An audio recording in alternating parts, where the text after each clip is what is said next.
Lucknow super giants और Kolkata night Riders का match सिर्फ एक क्रिकेट मैच नहीं था। ये जिंदगी का सबक सिखाने वाला मैच था, जो समझा रहा था नेवर लूज होप।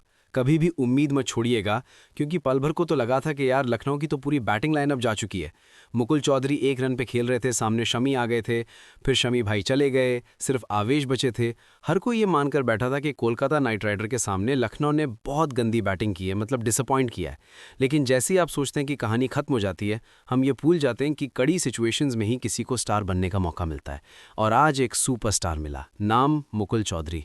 वो सुपरस्टार जिसको लेकर 28 तारीख को ही हमने कह दिया था कि भाई साहब लखनऊ में एक लौंडा है जिसका नाम है मुकुल चौधरी, और उसका इंटरव्यू हमने किया है, तो देख सकते हैं।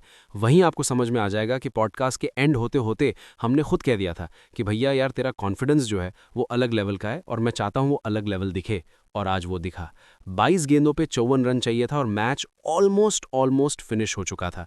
मुकुल काफ़ी स्लो खेल रहे थे, लेकिन फिर वो 22 गेंदों पे 54 बन थे। इनफैक्ट जब 7 गेंदों पर 20 चाहिए थे तो बहुत सारे लोग ये कह रहे थे कि यार लास्ट बॉल पे सिंगल ले लो, क्या कर लो, ये कर लो, वो कर लो। मैंने कहा लौंडा मारेगा, और उसने मारा, ज़बरदस्त मारा।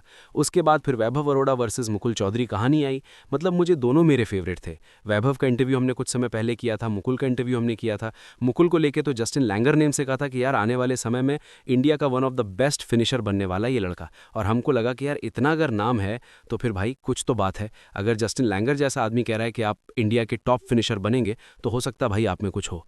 उस लड़के ने दिखा दिया भाई साहब। 21 साल उसकी उम्र है, 2.60 करोड़ में खरीदा था। 7 मारे। एक ऐसी पारी खेली जो आने वाली कहें कई मैचेस तक तो लोगों को याद रहने वाली है। मुझे ये मैच धोनी की याद दिला रहा था, क्योंकि 104 पर 5 थी, लखनऊ अंडर प्रेशर थी, कोई यहाँ नज़र नहीं आ रहा था, पूरी टीम परेशान थी। मुकुल चौधरी आते हैं, शुरू में बॉल नहीं लगती है, पिछले मैच में भी वो नर्वस थे। ऋषभ ने तब उनसे कहा था कि भाई अपॉर्चुनिटीज़ मिलेंगी, और आज सिंगल हैंडेडली उस लड़के ने ख़त्म कर दिया। सिंगल हैंडेडली, मतलब अजिंक्य रहाणे ने भी कहा कि हम तो मैच जीत चुके थे, हमें लखनऊ ने नहीं हराया, हमें मुकुल चौधरी ने हराया। 22 गेंदों पे 54, highest score of the match. और अद्भुत, अविश्वसनीय, वर्णनीय, कल्पनीय, जितने शब्द आपके पास है वो सारे शब्द आप लगा दीजिए। मतलब आप 19वें ओवर से देखो, कैमरन ग्रीन के हाथ में गेंद थी। Cameron green 25 crore. पहली बॉल पे शॉट पड़ता है, बट वो लड़का सिंगल नहीं लेता है। दूसरी पे शॉट पड़ता है, सिंगल लेता है। फिर कैमरन ग्रीन को एक फट्टा पड़ता है, फेंटा पड़ता है, जिसको हम कहते हैं ना वाला फेंटा। वो शॉट कमाल का होता है। ग्रीन के दिमाग से धुआं निकल जाता है कि यार ऐसे भी शॉट पड़ते हैं, मतलब ये तो मुझे मारना चाहिए था, मैं तो ऑस्ट्रेलियन हूँ। लेकिन ये नया इंडिया है, ये ऑस्ट्रेलियंस को दौड़ा के मारता है। और फिर एक डॉट बॉल, फिर चौका पड़ता है। लास्ट बॉल पे मेरे को था कि यार क्या पड़ेगा क्या पड़ेगा। मैंने अपनी टीम से कहा पड़ेगा।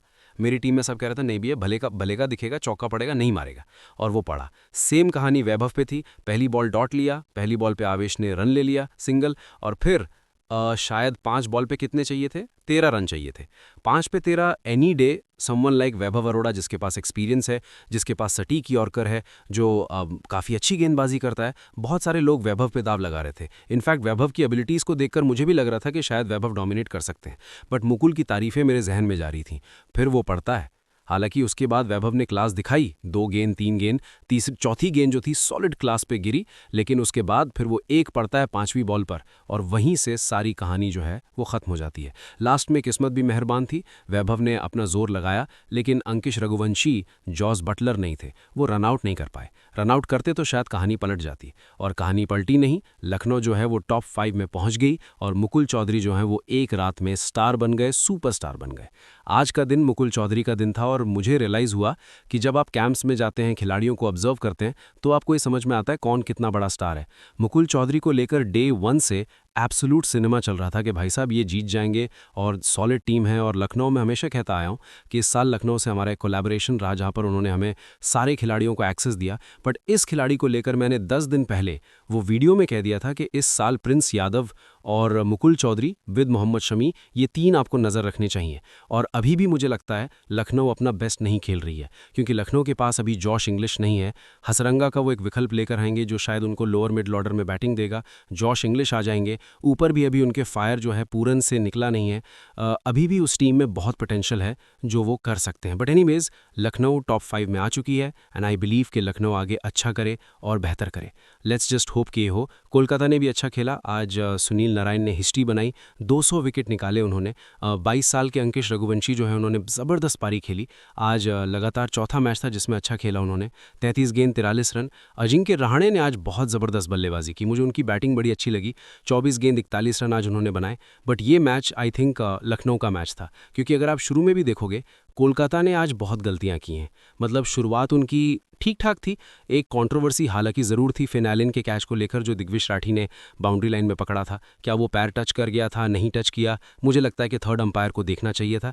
थर्ड अंपायर ने वो देखा नहीं, और वो एक प्रॉब्लमैटिक सीन हो सकता है कि ये थर्ड अंपायर क्यों नहीं चेक करता है। क्योंकि अगर फिन एलन होते तो शायद ये कहानी अलग पलट जाती। लेकिन फिर कहानी वही है कि बैटिंग आज थोड़ी इशू रही, खासतौर पर रिंकू सिंह का ना चलना वो एक प्रॉब्लमैटिक था। अंकिश आज थोड़ा स्ट्राइक रेट में क्वेश्चन था, बट रोमन पावल को उन्होंने खिलाया था। पावल और कैमरन ग्रीन इन्होंने ठीक ठाक खेला, हालांकि ग्रीन बहुत स्लो थे। उतनी स्लो बैटिंग अगर आप करते हैं टी20 क्रिकेट में तो क्या आप एक अच्छे प्लेयर हैं? वो एक क्वेश्चन रहेगा हमेशा, जिसको लेकर सवाल हो सकते हैं कि भाई साहब क्या कैमरन ग्रीन की जगह बनती इस टीम में? क्योंकि अगर रहाणे 160-170 मार रहे हैं और आप 130 के स्ट्राइक रेट से मार रहे हैं तो फिर आपकी टीम में जगह नहीं बनती। गेंदबाजी की जहाँ तक बात है, मोहम्मद शमी वो स्टॉप नॉच, हमेशा की तरह वो क्लासी थे। दिग्विश राठी ने आज फिर अच्छी गेंदबाजी की, 4 ओवर में 25 रन दिए। आवेश थोड़े महंगे साबित हुए, प्रिंस भी थोड़े महंगे साबित हुए। बट आई थिंक ये लोग नज़र रहेगी। मतलब अभी भी लग रहा है मुझे कि आवेश आप रखोगे या मयंक यादव और नोकिया प्लस आपके पास मोहसिन खान, स्पेशली मोहसिन खान, उनमें से किसी की तरफ आप जाओगे। लखनऊ की बैटिंग में अभी भी क्वेश्चन है। विचमार्स उतना फायर नहीं किए, माकरम ने कोशिश की थी, वो उस तरह से नहीं गए। ऋषभ पंत आज उनका दिन नहीं था। आयुष बदोनी वो एक अच्छी पारी थी, हालांकि आयुष बदोनी फिनिश करना चाहिए था, वो शायद बहुत जल्दी जल्दी खेलना चाह रहे थे। बीच में उन्होंने अच्छा एक्सेलरेट किया था जिसकी वजह से ये मैच बना था। अगर वो फिनिश करते तो शायद ये दिन उनका भी होता, क्योंकि उनके और मुकुल चौधरी में रनों का बहुत अंतर नहीं था। अंतर था प्रेशर लेकर इंटेंट खत्म करना। जो मुकुल चौधरी ने हमारे इंटरव्यू में कहा था कि भैया हर कोई मारता है, मैच फिनिश करना बड़ी बात है और मैं मैच फिनिश करना चाहता हूँ। मैं लखनऊ के लिए मैच जीतना चाहता हूँ और वो मैच उन्होंने जिता के दिया। डिसअपॉइंटमेंट मेरी निकोलस पूरन से थी, 15 गेंदों में 13 run. Someone like Nicholas Pooran, I don't expect this from you, I expect better things from you. वो नहीं कर पाए जो मेरे लिए डिसअपॉइंटमेंट है। अब्दुल समद आज उनका भी दिन नहीं था, अनुकूल रॉय ने उनको आउट किया। कोलकाता की बॉलिंग जो थी वो ठीक ठाक थी। मतलब वैभव आखिरी ओवर पिटने के बाद भी 4 ओवर में 38 रन देकर 2 विकेट हैं। He was a class bowler, दिन नहीं था। अनुकूल रॉय अच्छे थे, 4 over 32 run 2 wicket. Sunil Narayan was class apart, 4 over 13 run 1 wicket. मतलब मैं तो ये समझ नहीं पाया कि निकोलस पूरन को मैं यहाँ रेट करता हूँ, निकोलस पूरन को, और निकोलस पूरन इतने सालों से खेलने के बावजूद वो सुनील नारायण को नहीं खेल पाते, जो मेरे लिए बड़ी शॉकिंग और डिसअपॉइंटिंग बात है कि ऐसा क्या है कि मतलब वो कभी खेल ही नहीं पाते उनको, तो वो एक हैरानी है। कार्तिक त्यागी ठीक ठाक थे। ओवरऑल दिन जो था वो मुकुल चौधरी के लिए था। भगवान ने परेशानियां सारी बढ़ा दी थी और उन सारी परेशानियों के बीच में एक नया लड़का भेजा था कि जाओ छाओ, राजस्थान का नाम रोशन करो, सीकर का नाम रोशन करो। और एक मध्यम वर्गीय परिवार से जब लड़के अच्छा करते हैं तो मुझे लगता है कि उनकी शाबाशी जितनी हो उतनी ज़्यादा कम है। So I am very happy, बहुत बहुत खुश हूँ मैं। मुकुल चौधरी की सक्सेस थोड़ी पर्सनल जैसी लग रही है। पर्सनल इसलिए क्योंकि मुकुल चौधरी को बहुत करीब से जाकर मैंने उनका इंटरव्यू किया था और मुझे अभी भी याद है कि आज जब उन्होंने कहा था कि मेरा पॉडकास्ट हुआ है तो वो आई थिंक मेरे लिए मोमेंट था, मेरे लिए मोमेंट था उनका ये कहना, और अब उन्होंने डिलीवर किया है। So I am very happy for Mukul Chaudhary. And आप लोग जाइए मुकुल चौधरी का पूरा पॉडकास्ट देखिए। बहुत सारे पॉडकास्ट और भी हैं, खिलाड़ी अच्छा करेंगे लाएंगे, बट मुकुल के पॉडकास्ट में मुझे ये समझ में आ गया था कि बाबू से पोटेंशियल है और वो आपको भी दिख जाएगा।